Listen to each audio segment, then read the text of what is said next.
7 বছর বয়সে প্রথম এই শহরে এসে আশ্রয় মিলেছিল এই ঝুপড়িতেই। আইআইটি খড়গপুরের ইলেকট্রিক্যাল ইঞ্জিনিয়ার এবং বর্তমানে জোকার ইন্ডিয়ান ইনস্টিটিউট অব ম্যানেজমেন্টের প্রথম বর্ষের ছাত্র মদন আজও ছুটিতে আসে এই বাসাতেই। মদনের এই কলকাতায় আসা সেদিন কিন্তু ছিল নিছকই আকস্মিক। ব্যাপারটা টোটালি অ্যাক্সিডেন্টাল। কি হয়েছিল, আমি 4 বছর বয়সে সাইকেল থেকে পড়ে গিয়ে আমার হাত ভেঙে, হাতটা এখন এই যে ব্যথা আছে। তো হাতটা ট্রিটমেন্টের জন্য আমি আসি, আমার বাবা নার্সিংহোমে কাজ করেন, সবাই অ্যাডভাইস দিয়েছে যে ওখানে যাও। আমি এখানে আসি, ট্রিটমেন্টটা হয়, রিকভারিটা হয়, এবার যাওয়ার সময় আসে, বাড়ি যাওয়ার সময়। ওখানে আমার মা গ্রামে, উনি শুনেছেন যে কলকাতায় নাকি খুব ভালো পড়াশোনা হয়, ওখান থেকে সাকসেস স্টোরিজ ডু এমার্জ। তো উনি বললেন যে না, আমার ছেলে কলকাতায় কেন পড়বে না, বাবা he can't support, that's why পড়বে না, যেতে হবে। So there is a tussle. তখন কি হয়, আমার মা she fights tooth and nail with the family, not only the family, the entire village rather. মায়ের ইচ্ছাই শুধু নয়, শহরের বিভিন্ন ছবিও বড় হওয়ার স্বপ্ন গেঁথে দিয়েছিল মদনের মনে। আর নার্সিংহোমে যখন থাকি, আমি ডাক্তারগুলোকে দেখি গাড়ি থেকে নামে, ওনারা সবাই নমস্কার স্যার সবাই করে, আমার বাবারা করেন। So I thought why not become a doctor. সে বাচ্চাবেলা তখন আর কি ড্রিমস আমার কথা আর কি, আমি কাউকে বলিও নি যে আমি ডক্টর হবো আর সামথিং।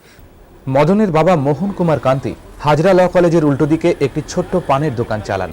এই দোকানের রোজগারেই চলে 12 জনের এক জয়েন্ট ফ্যামিলি। পড়াশোনার ফাঁকে দোকানে বসার অভ্যেস আজও বজায় রেখেছে মদন। এই আর্থ সামাজিক পরিবেশ থেকে আইআইটি আইআইএম এর দরজা পেরোনো নিঃসন্দেহে সাধারণ সাফল্য নয়।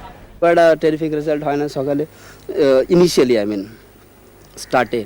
তারপর আস্তে আস্তে দেখলাম যে হ্যাঁ আমি পারছি, আমি করে উঠতে পারছি। যে সো কল্ড বড় লোকের ছেলেরা আছে, তাদের কম্পারেবল রেজাল্ট করছি, ইভেন তাদের কদম থেকে ভালোও করছি। So that gets me more inspired and more motivated.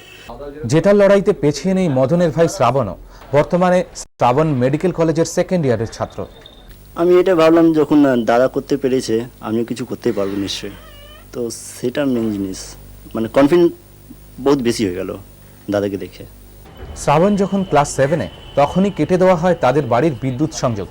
আমি ম্যাক্সিমাম দুপুরবেলা পড়তাম, দুপুরবেলা ঘুমোতাম না, সকাল থেকে সন্ধ্যেবেলা ভালোই পড়তাম। আর যেটা পড়েছিলাম সেটা সন্ধ্যেবেলা জাস্ট রিভিশন করতাম।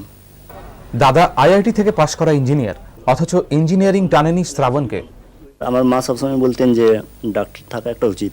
আর আমার গ্রামে কোনো ডাক্তার ফাক্তার নেই, অনেক দূর যেতে হয়।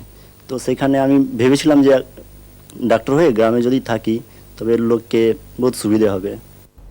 হাজরা রোডের বাসিন্দা এই দুই ভাইয়ের সাফল্য নিঃসন্দেহে অন্যরকম এক উদাহরণ। Hard work and more hard work. Luck also আছে, luck is a factor. I think hard work and perseverance pays. এটা করলে, হার্ডওয়ার্ক করলে আর লেগে থাকলে যে কোনো লোককে করতে পারবে। মদন এবং শ্রাবণ আগামী ভারতবর্ষের পথিকৃৎ। এদের সাফল্য পথ দেখাবে নবীন প্রজন্মকে। পার্থ বন্দ্যোপাধ্যায়, খবর এখন।